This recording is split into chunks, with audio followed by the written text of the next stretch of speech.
Hey guys, it's Daniel Faust and Learn and Live. It is Friday. We have two guests today in our superhero sanctum. We're doing one now live at 5 and another one at 7. So we invited, Bill Sparks came into our interview in our superhero sanctum, 20-year Army veteran, warrant officer, and he's going to tell us his war story and how he's connected to helping veteran businesses go over and thrive, and also helping veterans getting out of homelessness. So hey Bill, thanks for joining.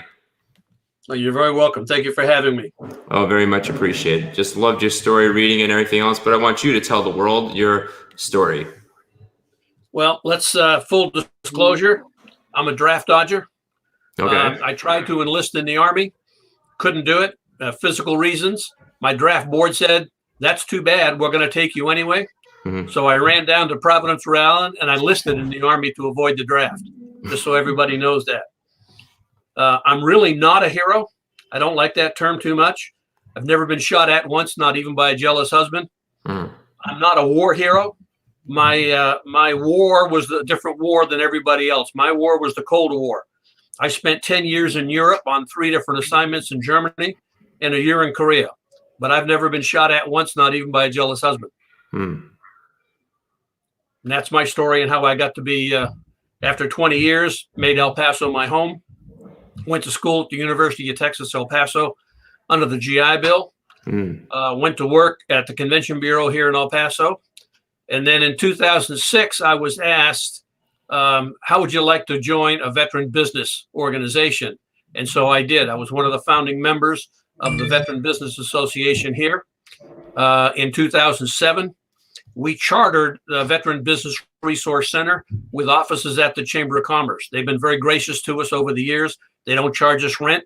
Internet is free. The phone is free. So we've been doing that now since 2007.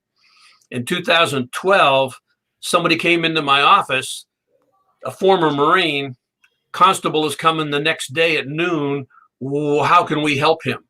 And that's when I found out that there were huge gaps in services for veterans. And I became a veterans advocate right there, trying to get this guy into a housing situation that night so we wouldn't be homeless, keep the constable from throwing all of his stuff on the sidewalk. It was a nightmare. So I'm self-taught. I learned a lot. And then I charged forward 2012, 2013, forming an organization called Task Force Victor for homeless veterans and veterans in need here in El Paso. Awesome. So you've been doing that for now the past 7 years, helping out with homeless vets and business? Absolutely. And I'm the one, because I'm self-taught, I had to teach myself what services are out there, who different people are, what they do for veterans, if not, what they do for the general population. And I'm the last resort. I'm the guy they call when everybody is outside the box. I got a call on Monday from the Salvation Army that somebody was stranded coming out of the hospital. They could not shelter him because of the virus. They had to go into a quarantine for 2 weeks before the Salvation Army would take him, and the VA had no place to put him. Then I found out he's a transient. He's on his way to Dallas through El Paso and got kicked off a Greyhound bus. Oh, wow. And he's disabled, and he's in an electric wheelchair and coming out of the hospital, and he's got no money for food. So we put all that together. And by Wednesday, when he was back at his hotel, the Veterans Transitional Living Center has a director, Gene Roberts, and he put his hands on him. We got him $50 in cash money to pay for food and stuff, and they're watching him until he gets on the Amtrak train on Tuesday to go to Dallas.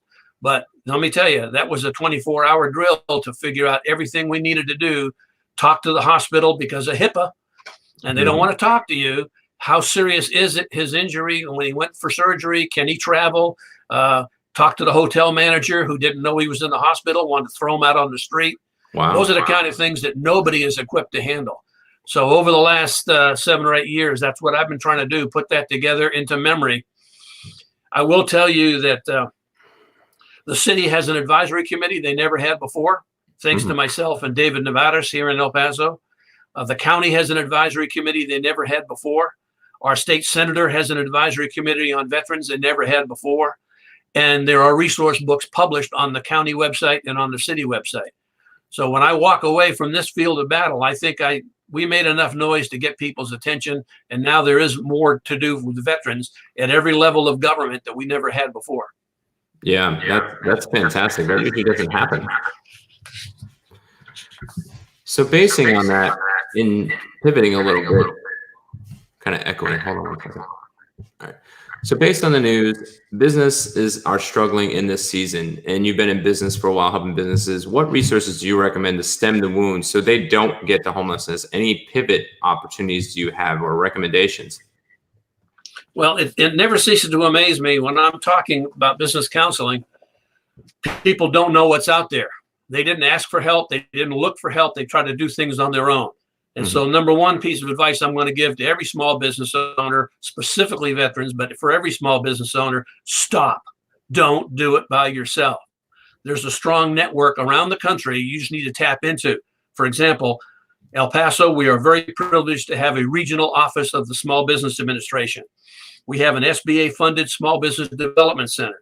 We have an SBA-funded Contract Opportunity Center. We have 2 chambers of commerce, plus all the trade organizations you can imagine. So depending on the interest that you have and the business that you're running, somebody is out there that will help you if you'll just ask.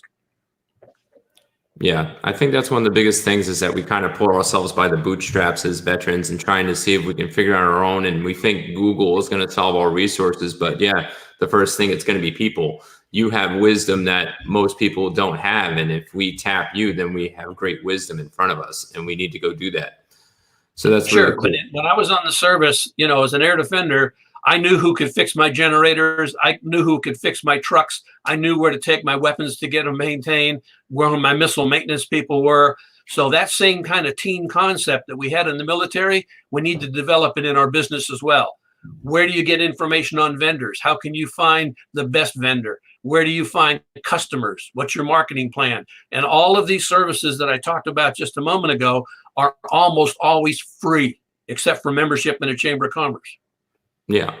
And that's really cool. And we need to go over and utilize those resources more often.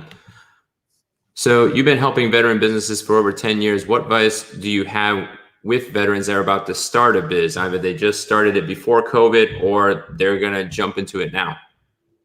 Well, these are life skills that back in the Boy Scout day, be prepared. When you want to do something, you have to find out how to do it.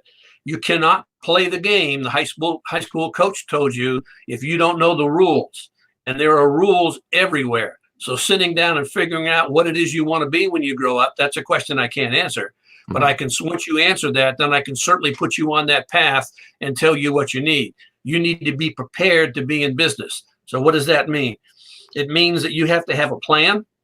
You have to create your own team, like we talked about, for vendors and suppliers and customers, and who's going to buy your product, what product is it, who's your customer. And you have to think about when you were deployed, you went outside the wire, you knew who your teams were. You knew left and right. You know who your support you could call for.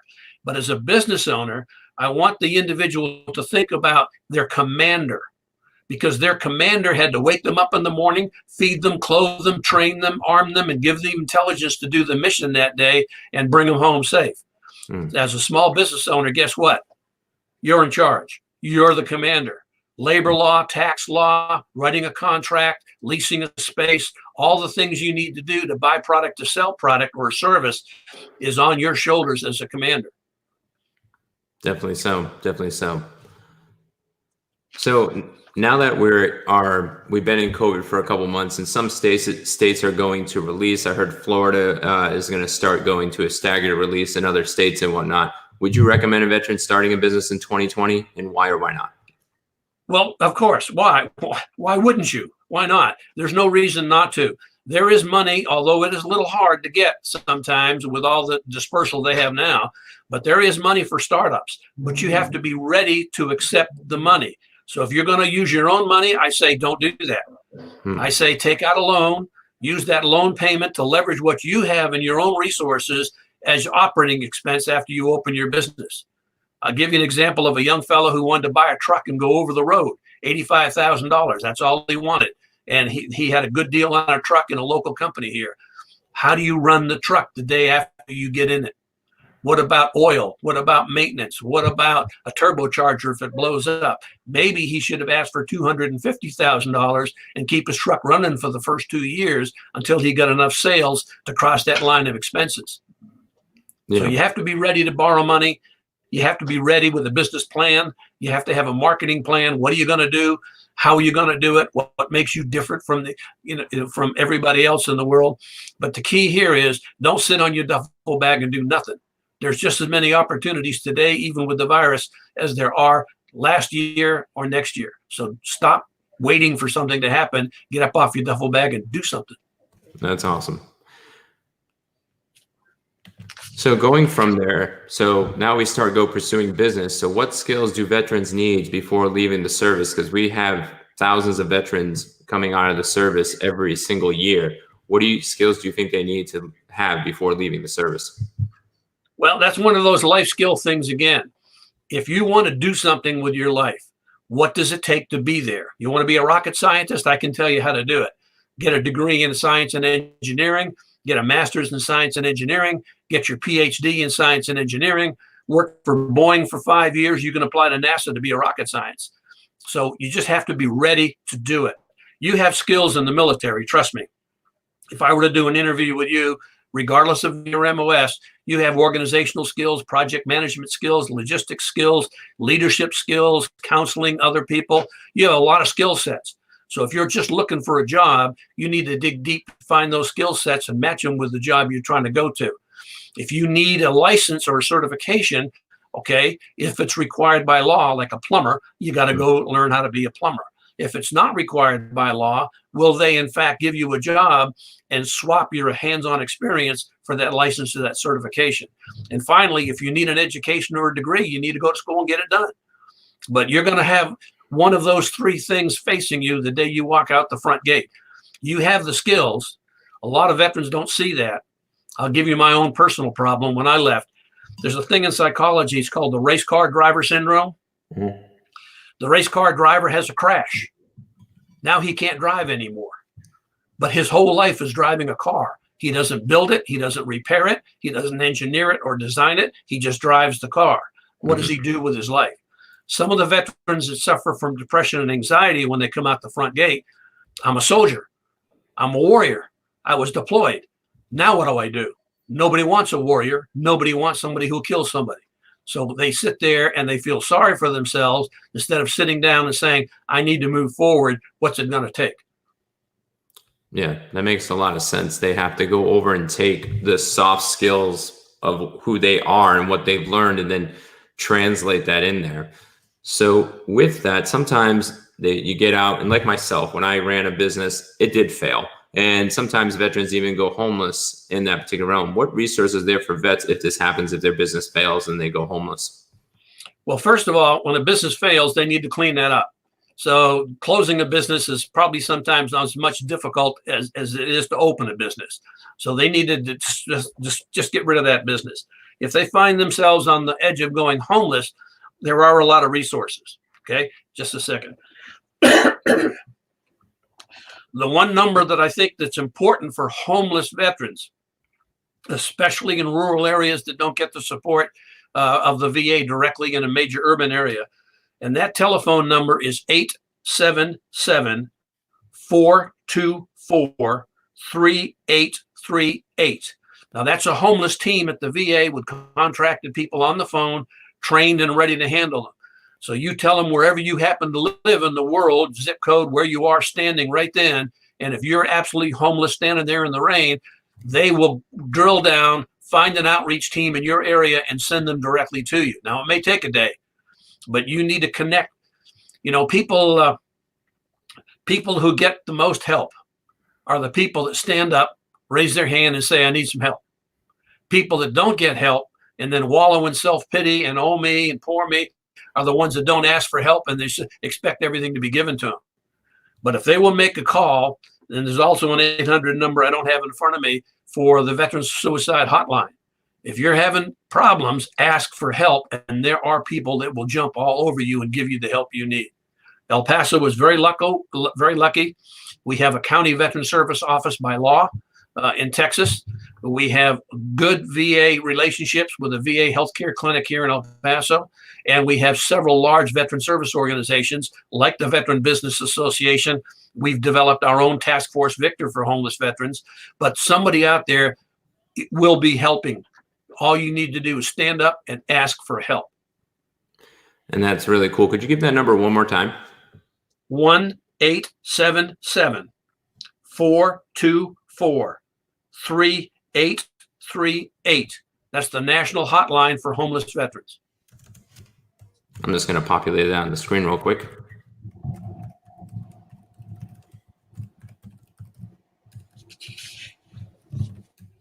All right.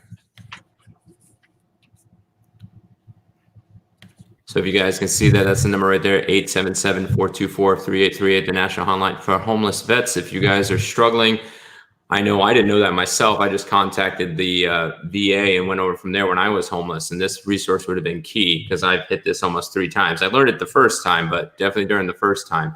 And if that number is too hard to go or memorize, just so you guys know, 211.org works for normal citizens, but 211 can then connect you with the resources with the VA. So if you don't have this number memorized, 211 is another option.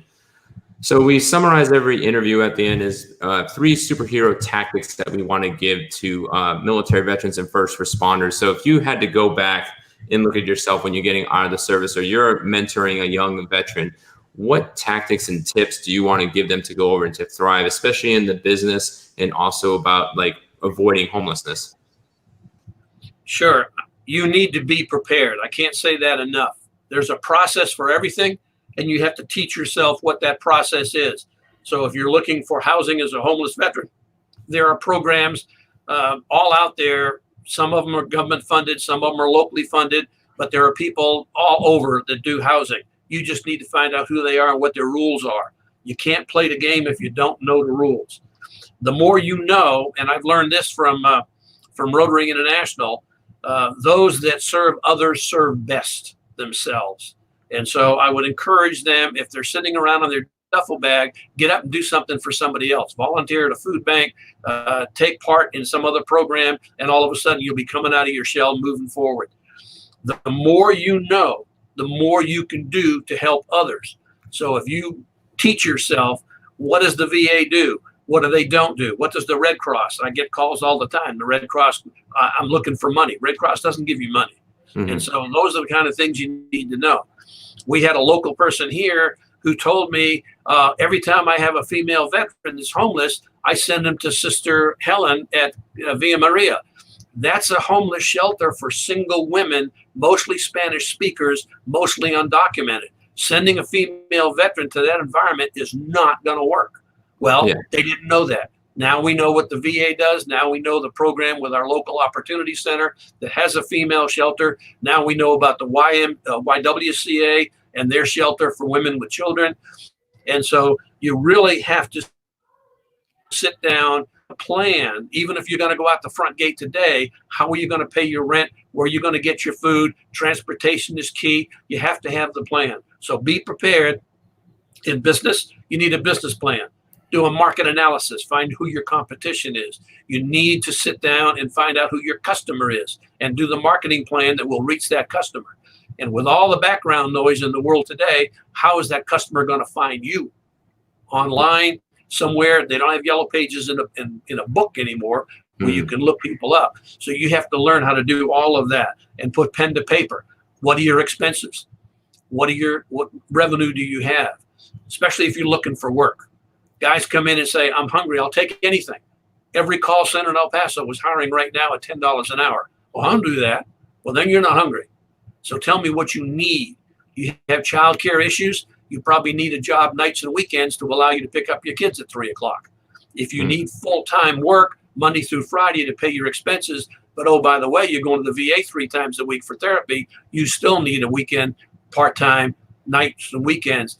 So what is it you need, and then focus on that. If you focus on your need first, housing, transportation, food, education, everything will fall in place if you'll just be prepared to do that. And that's really awesome that we need to remember that more often.